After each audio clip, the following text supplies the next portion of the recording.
हाँ बच्चों, good morning. Yes sir. आज हम यस सर। संस्कृत में तृतीय पाठ संधि प्रकरण तीसरा पाठ है, संधि का टॉपिक है, तो इसको पढ़ते हैं। आज पुस्तक में तीसरा पाठ खोल लीजिए। सर हमारे पास किताब नहीं है। संधि का अर्थ होता है मेल। Yes sir. जैसा कि लिखा हुआ है, दो वर्णों के मिलन को संधि कहते हैं। वर्ण से तात्पर्य अक्षरों से है, अक्षर को ही वर्ण कहते हैं। जब दो वर्ण आपस में मिलते हैं, उनमें जो परिवर्तन होता है, उनमें जो विकास होता है, जो रूपांतर होता है, वही संधि कहलाती है। संधि तीन प्रकार की होती है: स्वर संधि, व्यंजन संधि और विसर्ग संधि। जब स्वर वर्ण का मेल स्वर के साथ होता है, तब वहां पर स्वर संधि होती है। जब व्यंजन के बाद कोई स्वर अथवा व्यंजन मिलता है, तब व्यंजन संधि होती है। विसर्ग के बाद जब कोई स्वर या व्यंजन मिलता है, तो वहां पर विसर्ग संधि होती है। जैसे स्वर संधि में स्वर से स्वर का मेल स्वर के साथ होना चाहिए। जैसे उदाहरण यह दिया है, विद्याधन आलया। विद्याधन आलया में हम देखते हैं विद्या, यह बड़ा आ है, आ धन आ बराबर बड़ा आ, तो यहाँ देख लेते हैं आ विद्या, आ धन आ बराबर बड़ा आ, विद्यालय। इसी तरह पुस्तक धन आलय, का में छोटा आ है, आ धन आ पुस्तकालय। ठीक है, हिम धन आलय, हिमालय। ऐसे बहुत से उदाहरण हैं। तो इस तरह संधि होती है। संधि वर्णों की प्रक्रिया है, अर्थात अक्षरों की मिलान की प्रक्रिया होती है। जैसा हम जानते हैं, किसी भी भाषा में, अपने संस्कृत भाषा में वर्णमाला होती है। वर्णमाला में स्वर और व्यंजन होते हैं। संस्कृत में भी स्वर है, व्यंजन भी है। ठीक है, तो स्वर में संस्कृत में तीन भेद होते हैं: ह्रस्व, दीर्घ और प्लुत। ह्रस्व छोटा आ जैसे होता है, छोटा आ ई उ, ह्रस्व कहलाते हैं। बड़ा आ ई उ दीर्घ हो गया। प्लुत में तीन मात्रा काल होती है, का बोध होता है। इस तरह यह संधि है। और संधि स्वर, व्यंजन और विसर्ग तीन प्रकार की होती है। अब स्वर के भेद होते हैं, आपके पाठ्यक्रम में है, तो वही भेद आज हम पढ़ेंगे।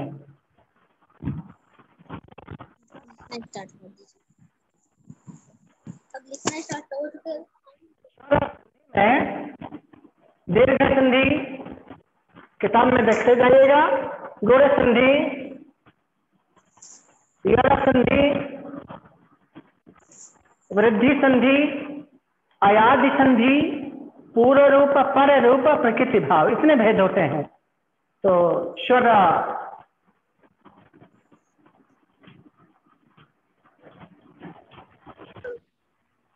स्वर संधि के भेद।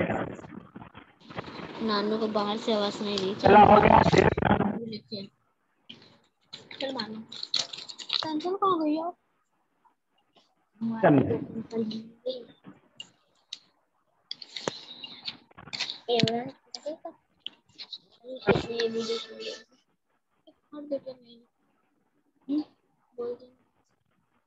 यड़ संधि,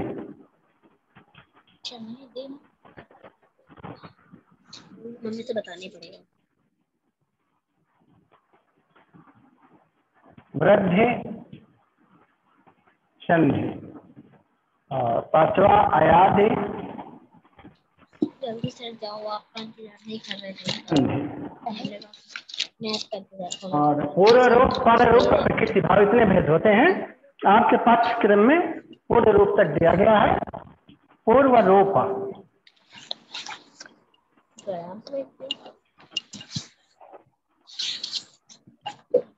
यहाँ तक याद रखना। संधि। ना तो किया अब इसमें पहली संधि है दीर्घ संधि।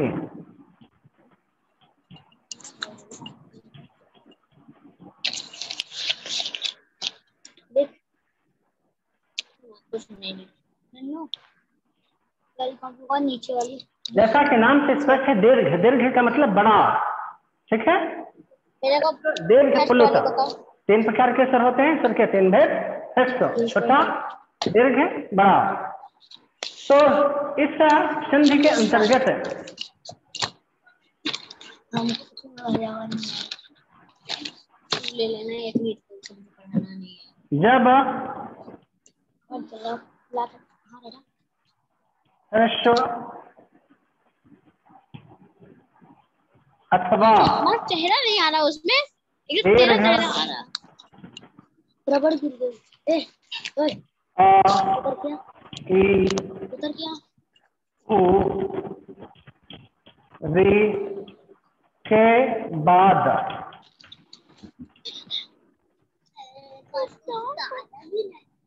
समान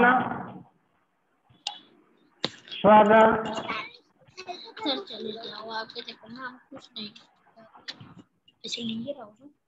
आता है रबड़ कौन यहाँ से उठा तो लिया? उसका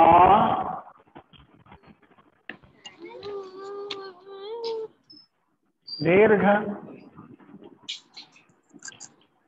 हो वो मिठा ले, हिंदी को मिठा ले जाता है। क्या हुआ मत मिठा ऐसे। हाँ बच्चों, इस संधि के अंतर्गत यदि ह्रस्व अथवा दीर्घ, ह्रस्व अथवा दीर्घ ये स्वर के भेद होते हैं, छोटा अथवा बड़ा।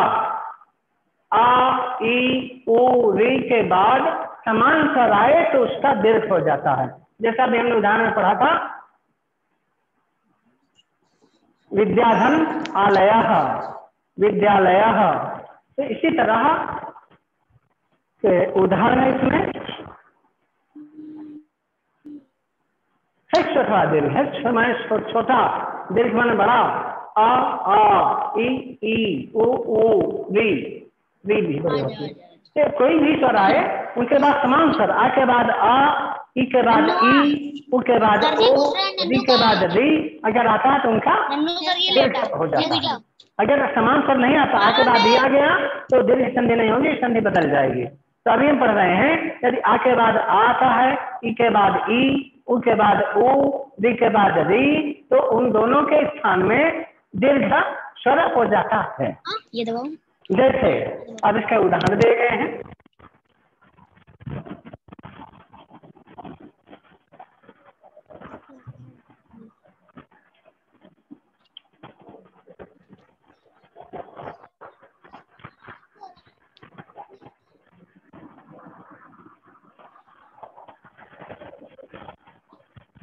दूसरा लगा नहीं लगा सकते, चुनरी लगा दे। ज्ञान धन अर्थी, उठा के मोबाइल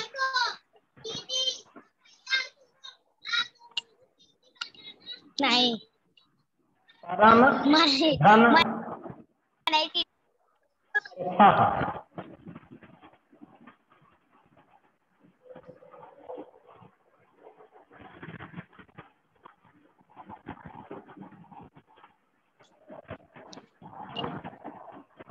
शुभ चालू कर ले। धन आगमन, मना अरे मीठी हो जा, मीठी हो जा, मीठी हो जा। हिम धन आलयः,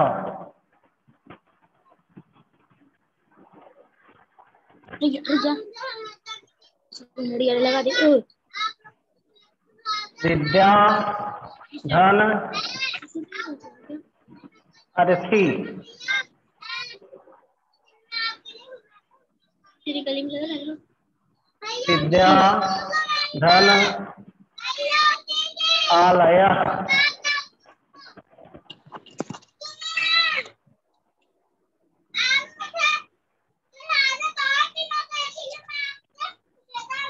नहीं मीठी हो जा। यह अभ्यासः, विद्या धन अभ्यासः,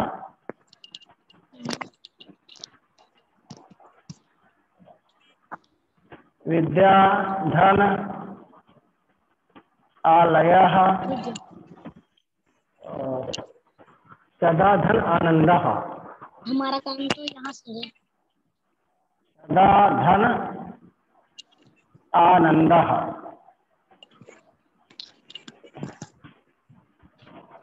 हाँ बच्चों देखेंगे, उदाहरण है ज्ञान धन अर्थी। इस नाम में आ मिला हुआ है। हमें मालूम है किसी भी व्यंजन का उच्चारण करने में हमें स्वर की सहायता लेनी पड़ती है। ठीक है, तो जैसे यहाँ पर न लिखा है ना, तो इसमें ना बराबर ना धन आ ऐसे मिला हुआ है। इसमें एक शुद्ध व्यंजन है ना। ना के नीचे अगर हलंत का चिन्ह लगा देते हैं तो शुद्ध व्यंजन होता है, और अगर ऐसा लिखते हैं तो उसमें स्वर भी मिला रहता है। ठीक है, तो ना में आ, इसमें आ गया। धन आ धन आ बराबर बड़ा आ।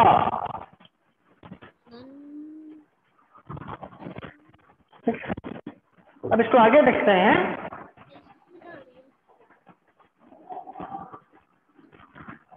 ज्ञानार्थी, ज्ञान ने देखा ना में छोटा आ है, ह्रस्व आ हई है, आ धन आ बराबर बड़ा आ हो गया, तो यहाँ ज्ञानार्थी हो गया। ठीक है, इसी भांति दूसरा है परम धन अर्था। तो इस परम में यहाँ ह्रस्व आ छोटा आ है, और धन आ यह भी हो गया, तो दोनों मिला के बनेगा परमार्थ। ठीक है, यहाँ बड़ा आ हो जाएगा, यहाँ पर यहाँ जैसे बड़ा आ हो गया, आ धन आ से बड़ा आ, ह्रस्व आ है दोनों, उसका दीर्घ हो गया परम धन अर्था परमार्थ।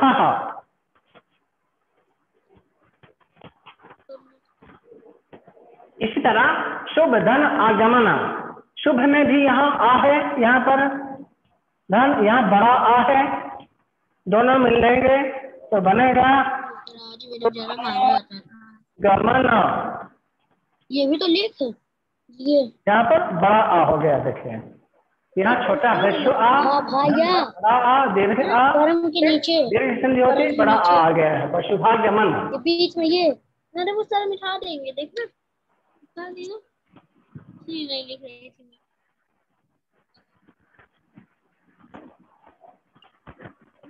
इसी तरह हिम धन आलय, हिम माँ में भी ह्रस्व आ है और यहाँ भी बड़ा आ है, दोनों मिलेंगे हिमालय। हिमालय।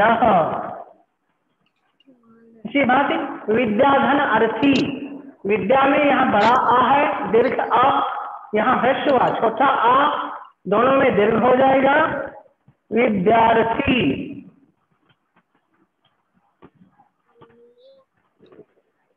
विद्याधन अभ्यास, यहाँ बड़ा आ यहाँ छोटा, दोनों के स्थान में दीर्घ हो जाएगा विद्याभ्यास। विद्याधन आलय, यहाँ बड़ा आ यहाँ बड़ा आ, दोनों में दीर्घ आ है विद्यालय, दोनों में भी वही दीर्घ हो जाएगा। इसी तरह सदा धन आनंद, सदानंद, सदा नंद, इस तरह इन पदों में, इन शब्दों में हमने देखा पहले पद के अंत में, शब्द के अंत में छोटा अथवा बड़ा आ रहा, दूसरे में अथवा दीर्घ, दोनों के मिला के दीर्घ हो जाता। इस तरह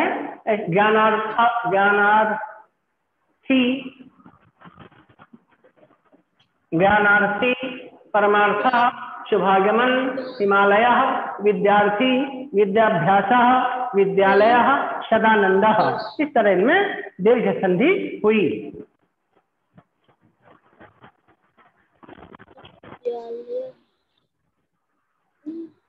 अभी तक हमने आ धन आ के उदाहरण देखा। दीर्घ संधि में अभी हमने पढ़ा था था दीर्घ आ ई उ री के बाद समान स्वर है तो दीर्घ हो जाता है। अभी हमने आ का उदाहरण पढ़ा, आ के बाद आता है तो उसका दीर्घ हो जाता है। और अब ई के उदाहरण देखेंगे दूसरे पेज में। ई धन ई से क्या होता है इसको पढ़ेंगे। इसको मिटाते हैं, किताब में उदाहरण लिखे हुए हैं, समझते चलिए इसको। सर नहीं लिख पाया। अब दूसरा है ई धन ई बराबर बड़ी ई। अभी हमने आ का उदाहरण पढ़ा, आ के बाद आ आता है उसका दीर्घ हो जाता है।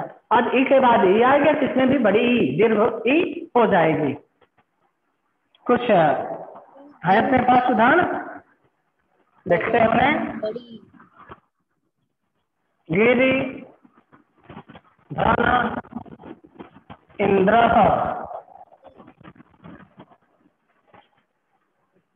कवि धन इंद्र, कवि धन इंद्र,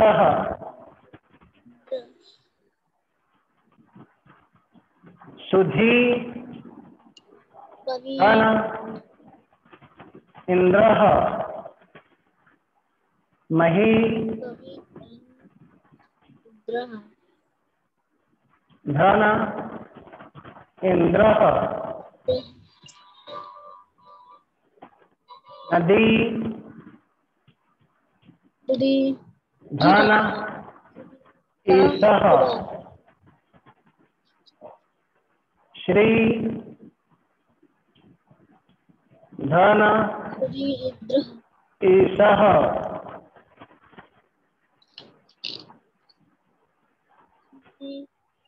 इस तरह ये ई के उदाहरण समझेंगे। पहला है गिरि धन इंद्र, री रा में छोटी ई की मात्रा लगी हुई है, री ई धन ई बराबर बड़ी ई धन ई से बड़ी ई, ठीक है। तो यहाँ पर हो जाएगा गिरीन्द्र। हमने देखा छोटी ई और छोटी ई दोनों मिलने से बड़ी ई हो जाती है, ई और ई मिलने से दीर्घ ई। तो गिरी री ई यहाँ पर है, ई धन ई बराबर बड़ी ई, गिरीन्द्र। ठीक इसी भांति कवि धन इंद्र, कवीन्द्र। कवि में छोटी ई की मात्रा है और यहाँ छोटी ई है, दोनों मिलकर दीर्घ ही हो जाएगा, कवि धन इंद्र, कवीन्द्र। सुधी धन इंद्र, अगले में पहले बड़ी ई है दीर्घ ई और बाद में ह्रस्व ई, दोनों में दीर्घ ई बड़ी ई हो जाती है। ठीक, सुधी धन इंद्र, सुधीन्द्र।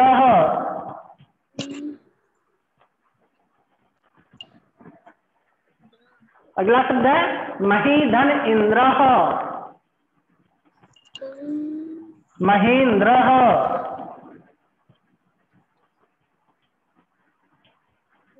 नदी धन ईशा, नदी में नदी बड़ी ई है, दीर्घ ई है और आगे ईशा में भी दीर्घ ई है, दोनों मिलने पर दीर्घ ई हो जाती है। ठीक है, नदी धन ईशा, नदी सह।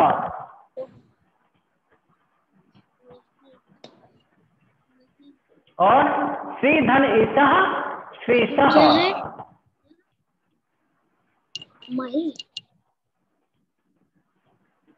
इस तरह हमने ई के उदाहरण देखा। सबसे पहले आ के उदाहरण पढ़ा, अब ई का देखा। अब आ ई के बाद आता है उ, उकार वाले पदों को अभ्यास करेंगे।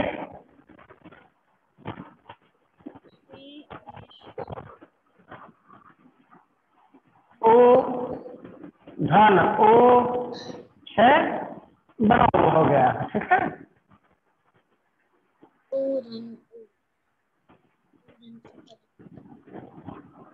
सो धन उक्ति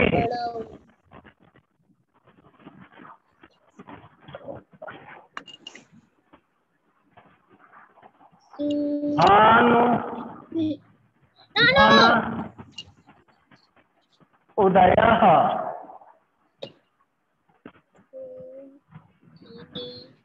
लघु लिखा है धन नहीं आके पहले और में ये ई लिखा है बड़ी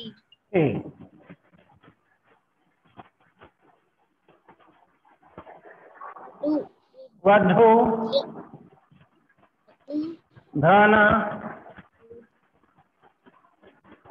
और में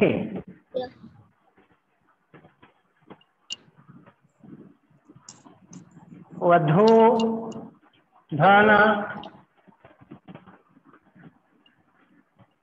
उपदेशः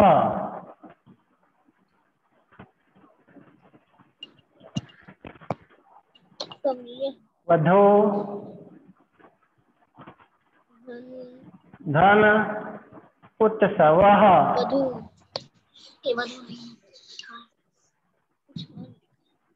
लघु। इस तरह उ के उदाहरण देखेंगे। सुधन उक्ति है, यहाँ पर छोटा हुआ सु में शा में उ की मात्रा लगी है और उक्ति में भी छोटा ह्रस्व उ, दोनों मिलने से बड़ा उ हो जाता है। सुधन उक्ति ही में हम देखेंगे कि ओ धन ओ बराबर बड़ा ओ।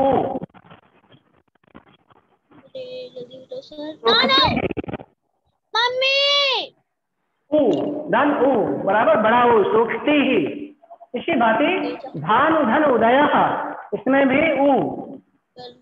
उ धन ओ बराबर बड़ा उ। भानु दय कर रहा लघु धन ऊर्मी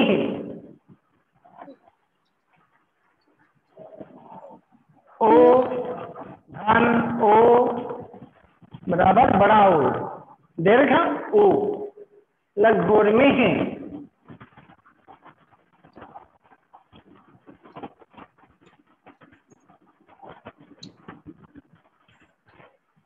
वधु धन ऊर्मी ओ धन ओ से बड़ा ओ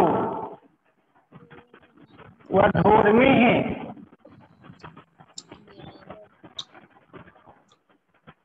वधु धन उपदेश। यहाँ में शुरू में दीर्घ उ है और फिर ह्रस्व उ है, दोनों में दीर्घ उ हो जाता है। वधूपदेश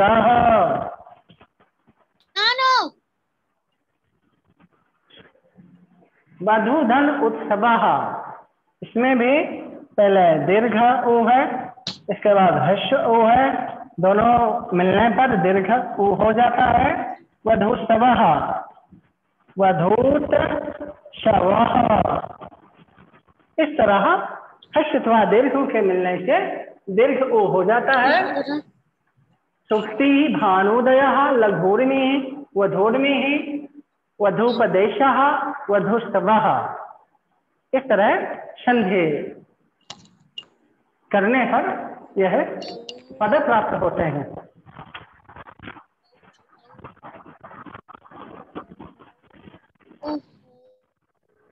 चलो फिर भी बोल ही गए ना।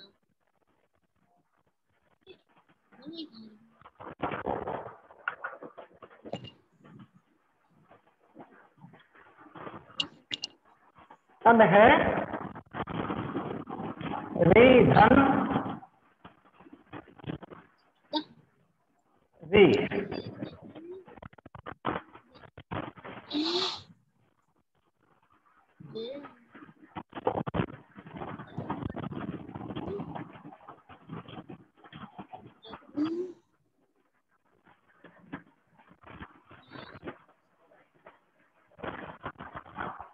री धन री से बड़ी री हो जाती है, ठीक है। तो इसमें पितृ धन ऋणम मातृ धन अपने कान में पहले देख ऋणम समय पितृ में ता में विकार है और यहाँ भी मातृ में विकार है। री के बाद री आ रहा तो बड़ी री हो जाती है। पितृ धन ऋणम में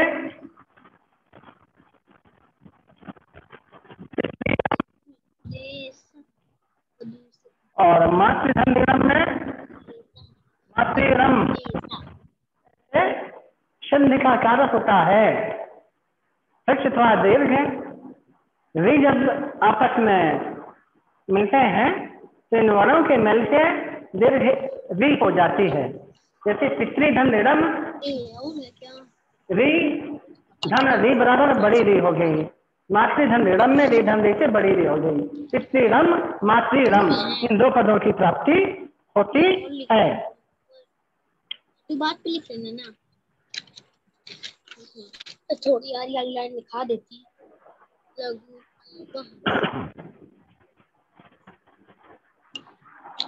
मुझे ये भी तो लिखना है। तू लिख, तू ऐसे रहा आज हमने संधि के बारे में अच्छे से देख रहा।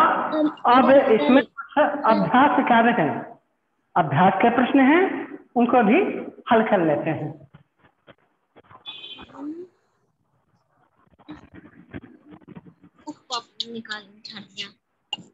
अभ्यास लिख देते फटाक से। सर जी से बोलते ना सर नहीं लिख नहीं लिख देना वो छोटा सा ही था।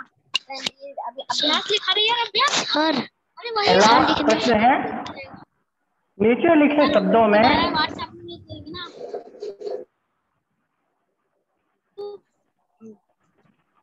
वो वाला लिख लिया है या नहीं लिखा? नहीं लिखा तुमने ना।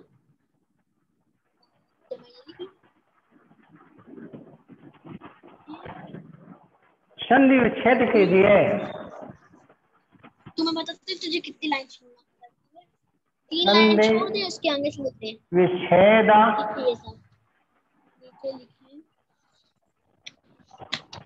कीजिए। पहला है सुखारथी। देख लिखने लगे तो मन लग गया है ना, लगता छूटे ना। फिर है रामाश्रयः।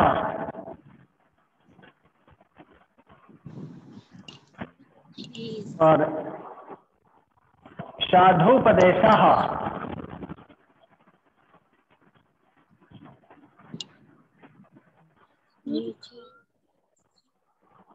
नेक्स्ट है रवीन्द्रः।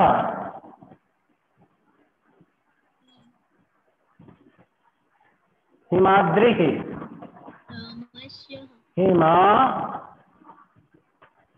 सर जी का भी लिखना है, याद करना। और महात्मा।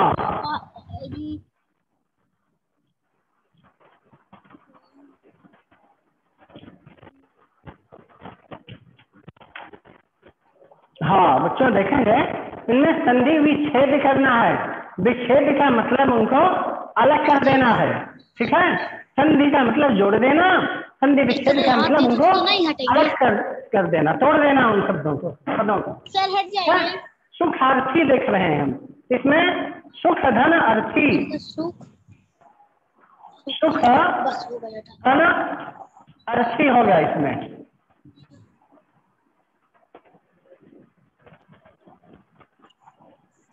धन से बड़ा हो गया सुखार्थी। रामाश्रय में राम धन आश्रय। साधुपदेश में साधु धन उपदेश। इस तरह इनका विच्छेद होता है। रवीन्द्र में रवि धन इंद्र। हिमाद्री में हेमा धन आद्री। महात्मा महा धन आत्मा। इस तरह इनमें हम देख रहे हैं।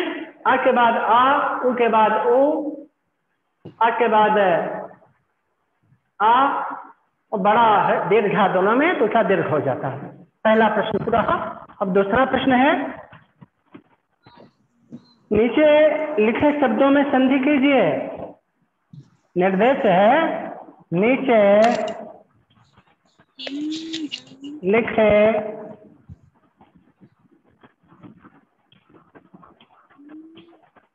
शब्दों में संधि कीजिए।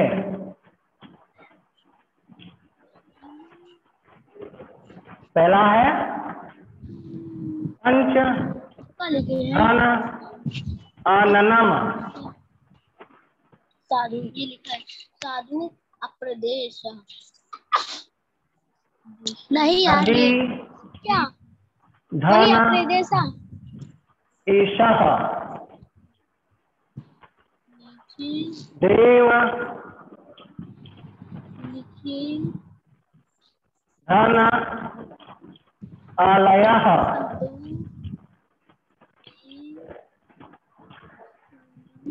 आगे है लक्ष्मी धन ईशः। लक्ष्मी धन ईशः। भूमि धन ईश्वरः। भूमि धन ईश्वरः। भ्रातृ धन ऋणम। भ्रातृ धन ऋणम। इतने शब्द हैं, इनमें संधि करना है। ठीक है। पंच धन आननम, हम यहाँ देख रहे हैं क्या में आ है, अति दीर्घ आ है, दोनों के स्थान में दीर्घ आ हो जाएगा। संधि करने पर शब्द बनेगा पंचाननम। नदी धन ईशा में, दोनों में बड़ी ई है, दीर्घ ई है। नदी धन ईशा में नदीशः। देव धन आलयः। देव वा में छोटा ह्रस्व आ है, ऐसे दीर्घ आ है, दोनों के मिलने पर दीर्घ आ हो जाएगा। देवालयः। देवालयः। इसी तरह लिखे लक्ष्मी धन ईशः। माँ में दीर्घ ई और फिर दीर्घी, दोनों के मिलने से दीर्घी होगी लक्ष्मीशः। लक्ष्मीशः। भूमि धन ईश्वरः। भूमि दीर्घ हो जाएगा यहाँ भी। और भ्रातृ धन ऋणम, रिकार है यहाँ पर, दी धन देखते बड़ी री, भ्रातृ ऋणम हो जाएगा इसका। समझ में आया ना, इसलिए दीर्घ संधि का हमने आज स्वर संधि के अंतर्गत दीर्घ संधि को पढ़ा। दीर्घ संधि के जो भेद होते हैं, स्वर संधि के जो भेद होते हैं, दीर्घ यड़ गुड़ा वृद्धि आदि पूर्व रूप पर रूप, इनमें से ये क्या लिखा है? अगले दिन के लिए गुरु संधि है और इसका अभ्यास कर लीजिएगा। अगले सीजन में इससे संबंधित प्रश्नों का पूछेंगे आप लोगों से, इसके बाद आपको उत्तर देना होगा, तब अगले टॉपिक में चलेंगे। ठीक है सर। सर हाँ बोलो लक्ष्मी, आप तो क्या बोल रहे हो, बोलिए। सर वो भ्राता कोने में आवाज नहीं आ रही, आवाज आ नहीं रही है, बहुत धीमा धीमा। कोने में। हाँ ठीक है, चलिए धन्यवाद। सर कोने में क्या लिखा है?